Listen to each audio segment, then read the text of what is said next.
Hello, on the screen is a summary of what I will go over in this video.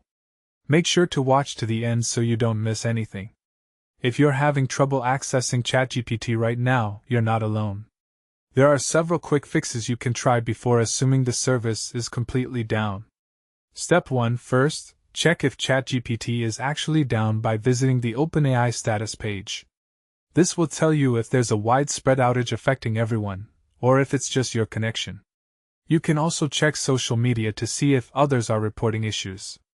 Step 2. Clear your browser cache and cookies because outdated data can sometimes prevent ChatGPT from loading properly. Go into your browser settings, find the Clear Browsing Data option, select Cookies and Cached Images, then restart your browser and try again. Step 3. Try accessing ChatGPT from a different browser or device. If it works on your phone but not your computer, the issue might be browser-specific.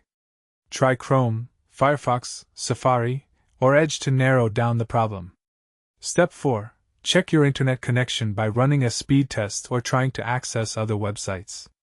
Sometimes slow or unstable Wi-Fi can cause ChatGPT to time out. Restart your router if needed and make sure you're getting decent speeds. Step 5. If none of that works, try logging out of your ChatGPT account completely, then log back in. Sometimes your session gets corrupted and a fresh login can resolve weird glitches. You can also try disabling browser extensions that might interfere with the site.